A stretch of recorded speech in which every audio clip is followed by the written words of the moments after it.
Thank you very much. Good evening. Thank you for coming out on a thankfully briefly stopped raining, I think, on this Monday evening. Absolutely, as Adrian says, I'm conscious that I'm in a room where half of you will probably know more about what I'm talking about than I do. It's a very knowledgeable audience as far as I can hear the various conversations kicking off. So do just pop out questions, thoughts as we go. I'd like to learn as much from you as you perhaps hope to learn from me. So let's keep it as interactive as you wish. As Adrian said, I'm Dr. Jason Tisdall. So my PhD is actually in robotics back in the day, so automation and robotics. And I spent many years in the offshore oil and gas industry. So I was doing, with my business partner, we built up a software company which created engineering software for subsea robotics. And it went very well, but over time we grew more and more uneasy about climate change. We were learning more about climate change.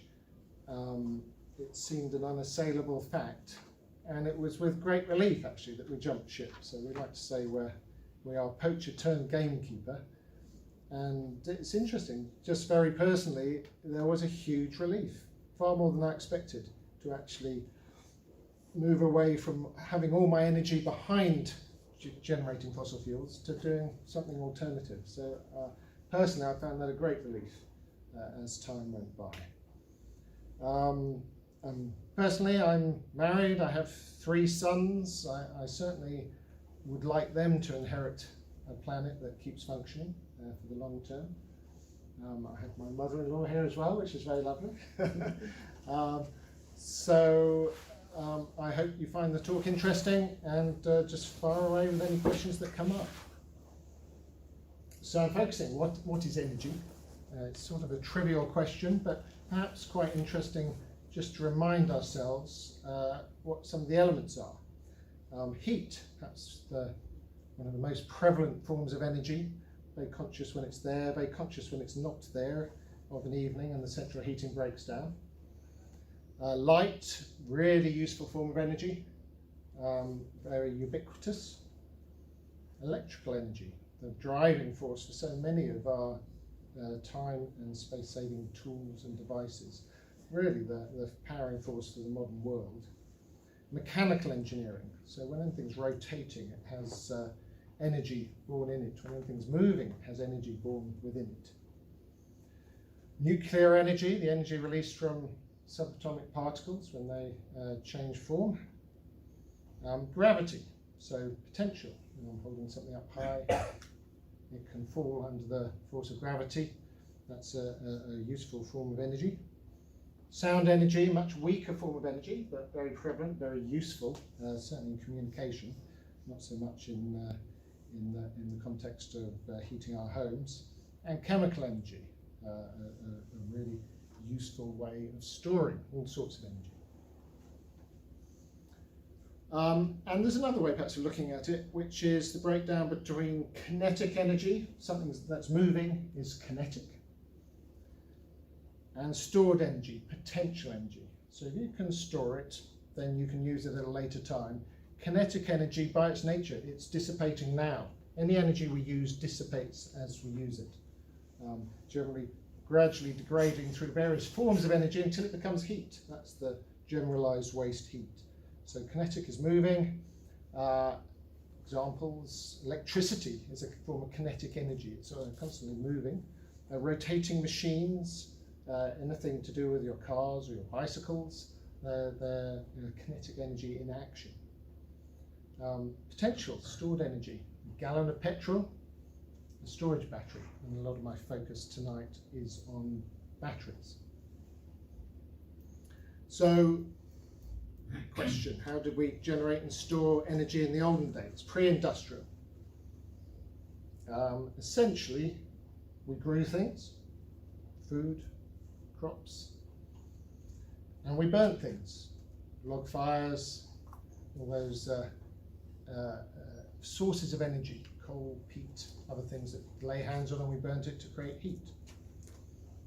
But in the modern age, of course, everything changed. Now, of course, we grow things, and we burn things. So has it really changed at all?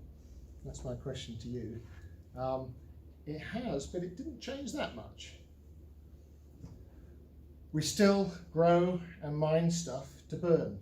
God knows we mine an awful lot of fossil fuels to burn, and we're seeing the consequences of that unforeseen in past times, but we know about it now.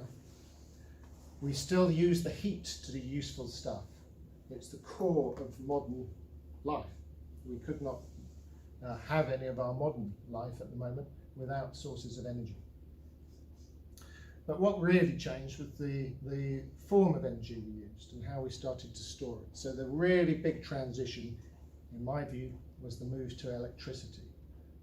Easily transmissible energy form, and the uses just keep growing. Every day a gazillion new devices appear on the market, most of them of no use to anyone that I can see, but nonetheless it drives our society and is incredibly useful. So managing electricity becomes a really important factor, the bedrock of the modern world. We have supply, often unfortunately smoky, oily, burny things. And we have demand, our homes, our factories, our transport networks, we have huge demands on the electricity. Now managing electricity is quite an interesting one. This is a publicly available website where you can actually see the state of the grid, where the energy is coming from, where it's being generated right now. Some of you may have come across this or similar sites yourself. So we can see just at a high level, in this particular moment in time, we have just over 10 gigawatts of wind energy being generated, gas just over 18 gigawatts, nuclear 6, coal 5, and then we've got an overall demand 43.5 gigawatts of electricity. This is just the UK, of course. And the frequency, it's really important. Our electricity network maintains as close to 50 hertz as it can. So the detail of this is telling us where our energy is coming from. These are accrued from a range of sources. Currently solar is only intermittently included in these, and there's some fairly crude estimates of how much solar comes into these. And this is the website if you're interested. It's quite nice to have a look, and you can look historically at all sorts of useful things. A particular historical one of interest to me was this one, 2018, and we were pretty much maxed out on gas, on nuclear, on coal. Frequency was still good, demand just under 50 gigawatts. That was an absolute peak. Had it not been a windy night, we probably would have seen some parts of the country trip out. So that was as close as we've got, I think, in recent years to just not being able to supply the demands.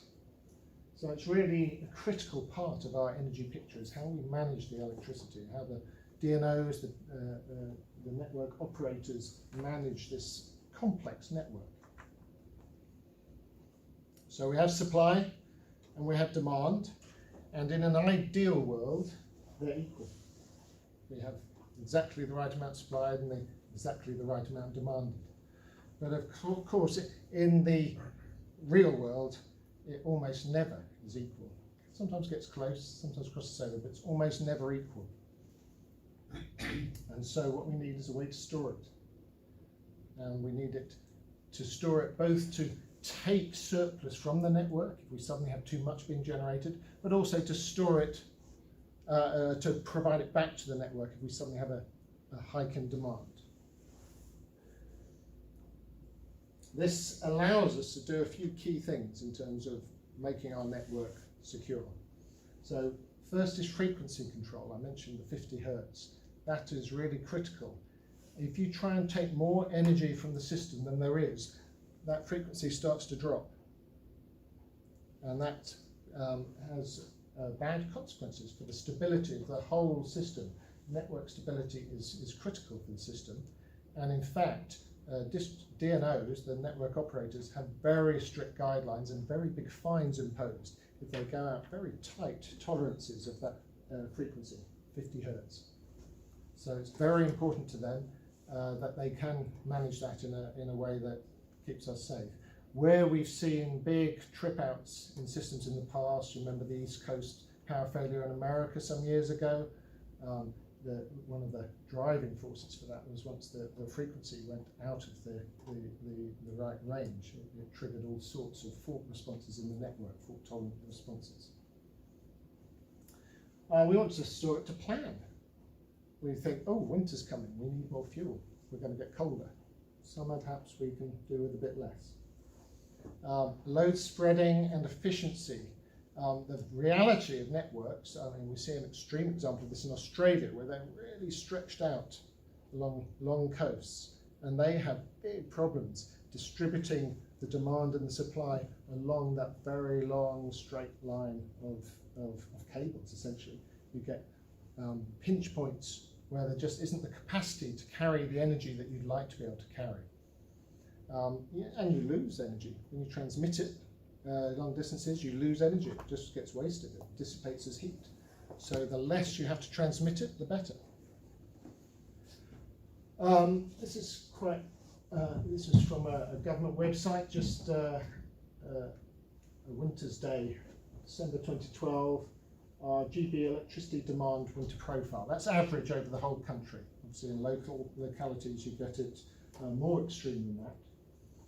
And if we look at it, an average, somewhere around here.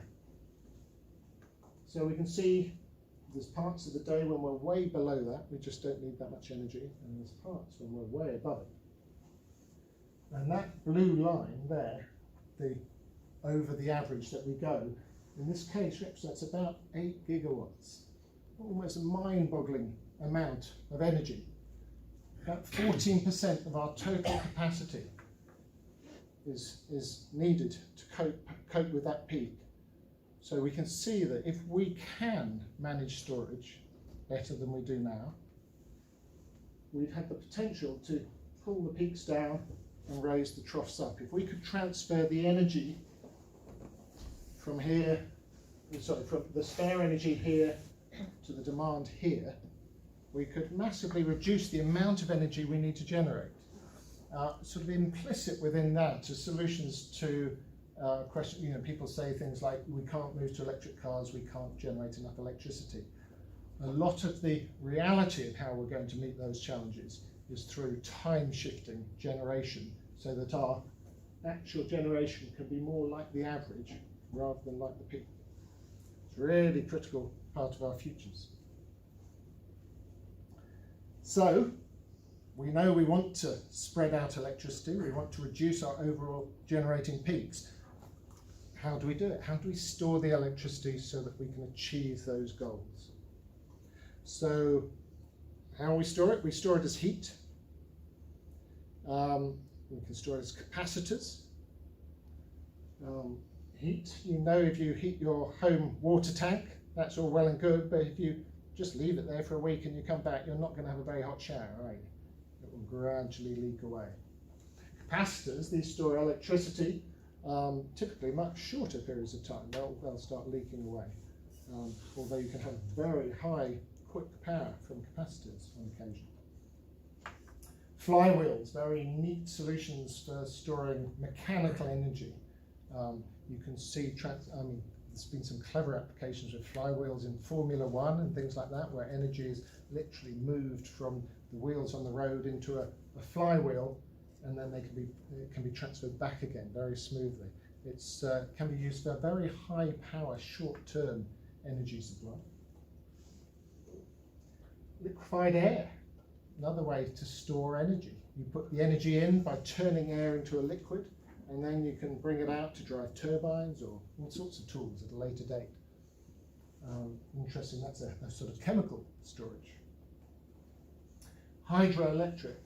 You may not know, but this is one of the critical short to medium term energy storage pieces that allows our grid to work. Now, there's natural hydroelectric. You've just got a river, you dam it, and you're constantly running the water down through a turbine generating electricity. That's all well and good. But a really clever thing that gets used is pump storage, where the water flows down when you need the electricity, and then later you use the surplus energy to pump it back up the hill. So it regains its gravitational potential, it's at the top of the hill, and then when you need it, you can release it back down again. So these are one of the key mechanisms for frequency balancing currently in the grid, short-term demand spikes. We couldn't manage our system currently without quite a lot of pumped storage and regular hydro. Do shout out if any of this isn't making sense, or what sort of any questions? What sort of percentage can that generate? Of our It grid? can't be It's- many percent of our No, total. it's not many, but it's not insignificant. I think it's I was looking at a graph a couple of days ago, but I can't remember the number. I think it's around the sort of 3 or 4% mark. Big storage in Wales, isn't there, and presumably others. Scotland. There's Scotland. quite a lot of them around. Yeah. Again, though, of course, this highlights the issue of it being centralised in key locations, large volumes of energy, if you like, which are centralised in certain locations. So if you're far away from those, then we've got to transmit the energy all the way. So these cause bottlenecks. A really exciting part of the sort of solar evolution of the world is that it enables energy to become much more localised, be generated and used localised with lower waste. And battery storage, chemical energy. Batteries are quite sophisticated. They're growing enormously in popularity. There's some big concerns often voiced about recycling. What problem are we storing up for the future? I've got a few comments on that a bit later on in the presentation as well. A big growth in batteries, particularly lithium ion, a very well understood chemistry. But there's some really interesting alternatives as well with using liquid electrolytes, where you have a liquid electrolyte in a battery, and once it's charged, you can pump it away somewhere else and store it. So you can actually have great vats of fully charged battery, which can just be pumped in on demand. So some very interesting technologies coming into play with batteries. But what makes a storage method good? There isn't one that fits all, that's for sure. And what trumps everything, of course, is cost. If it costs too much, then we can't use it. Cost is always a factor, and it's an important factor. You can argue about hidden costs versus real costs, and I know this room, I'm sure everyone here is concerned about climate change, and we know that one of the big concerns that underpins some of the systems that are still heading in the wrong direction is that true costs, the true long-term cost of fossil fuel, for example, is hidden. So cost is not a trivial topic, but it's a really important topic. Reversibility. So it's all very well being able to store energy into something, but if the cycle of putting it in and taking it out again were to lose 90% of the energy, then it might not be worth it. Whereas if you can store and get out 90% of the energy, then you've got a much more efficient, much more close to a truly reversible energy storage system. So that's a really important factor. Speed and responsiveness, this is key, particularly in the context of the grid, where it needs perhaps to have many megawatts of power turned on in a few milliseconds. You're just not going to be able to do that by firing up a cold gas-fired energy generation plant. Even less nuclear, something like that, that needs to run pretty much continuously and take up the sort of the baseline thing. But something like hydro or battery, very well suited to fast startup, quick delivery of high energy loads where they're needed. So it gives us the flexibility. Efficiency, I mentioned this round trip efficiency. Obviously, the higher the efficiency, the better, but sometimes you're willing to put up with lower efficiencies just because it's really convenient. And duration. the final thing, how long can we store energy for? This is a big challenge, you know, and needs a lot more work. So at the moment, often when I'm talking about batteries, I'm talking about domestic or small commercial energy storage. But really, battery storage is well suited for quite short timelines, sort of 24-hour cycles. It's not something where you can store all the energy in the summer and just leave it sitting there and pull it back out in the winter. I mean, it's not cost effectively. So there's some real big challenges there. Stored hydro, you can pump up water and leave it there for a long period of time, but it's an expensive way to do it. So duration is a big factor. Wind, this is always an issue for wind. When's it going to get stormy? When's it going to blow? You know, you can't rely on it to be there when you want it, unless you can time shift it through storage. So we're quite good at short timeline storage shifts, not so good at the longer timelines.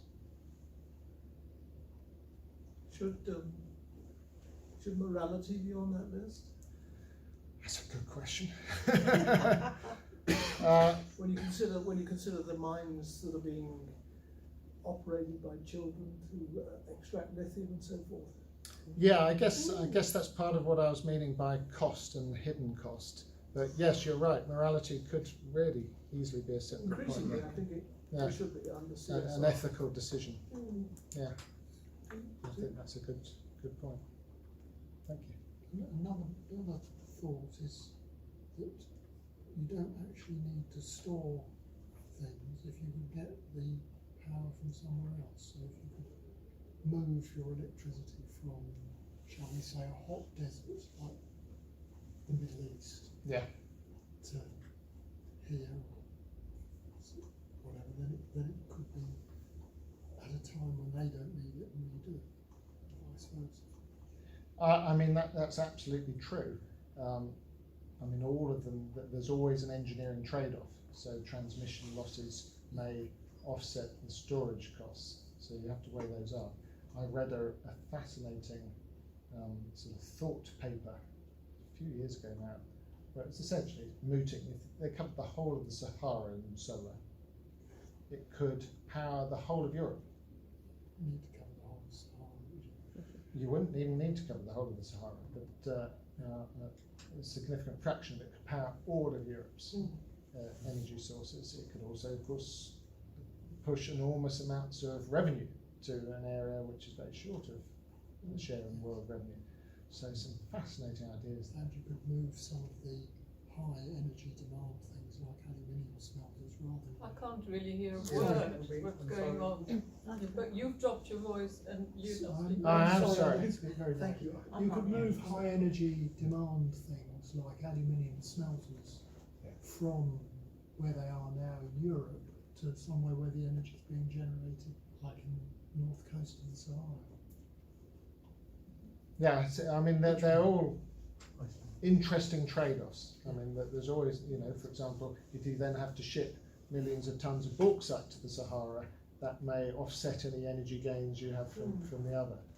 But we're seeing interesting emerging technologies. The Chinese have done a lot of work on transmitting DC electricity, very long distances with low losses, very high voltages. So there's some really exciting things coming out there. And obviously, you know, if you're generating solar, you're dealing in DC. So if you can not even have to change it into AC to get effective transmission, it opens a lot of doors. I mean, they're all really about possibilities and intention, in my view. You know, if the will is there, we can achieve any of them. We do need to make good engineering choices, though, because they're not always obvious, and most choices have a downside to them. There is no golden bullet, I'd suggest. What about hydrogen storm? Hydrogen's pretty good. I think hydrogen's going to emerge as a strong candidate. I mean, essentially as a conversion of electricity into hydrogen, green electricity, obviously, and then using it. And I think it's going to become a really important part of the transport mix. So yeah, I'm watching hydrogen with a lot of interest myself. Saw a really interesting startup company, it was in Slough, I think, where they'd found a way to encapsulate hydrogen in polymer little small polymer lumps, if you like, so little Granules. beads, granules, exactly right. And therefore, you could use that as a way to distribute them. Just essentially pour granules into a tank, and then you'd take the granules out, and through a heat mechanism, you'd release the hydrogen, and then you power your fuel cell. I mean, there's quite a lot of losses at the moment in that whole cycle. So again, there's a disadvantage there, but these will reduce as the focus is given to those processes. So, how does this affect us? Storage is storage, it's all happening somewhere or other in various different ways. There's 5 key things, in my view, that are changing the game at the moment. There's solar panels, so low carbon, direct creation of electricity. And I mean, currently, depends exactly which papers you read, but it's reckoned it's about a 20th of the carbon footprint for the electricity generation over the life of the panel compared to gas generation. So it really is a significant reduction in carbon, but it's not zero, it's still carbon. Wind turbines, they're even lower carbon than solar panels, actually, when you look at the numbers. They're incredibly effective and very suitable for the UK on a large scale. They don't seem to scale down very well. Batteries are really changing the game. We've seen a huge growth of batteries, notwithstanding genuine concerns about ethics of some of the chemicals and about recycling and other questions like that. But they really do, good, welcome. They really do make a difference. The 4th thing on my list is the Internet of Things. So this is just causing an explosion in our ability to decentralize. And I think the ability to decentralize energy, power, controls, and I mean that both in a physics and a political sense, are key to our forward steps. Being able to move, small is beautiful, in my view. I think moving to smaller units that can be sustainable and successful will be a really important step for humanity. And of course, climate change. This is changing the game far more quickly than many predicted.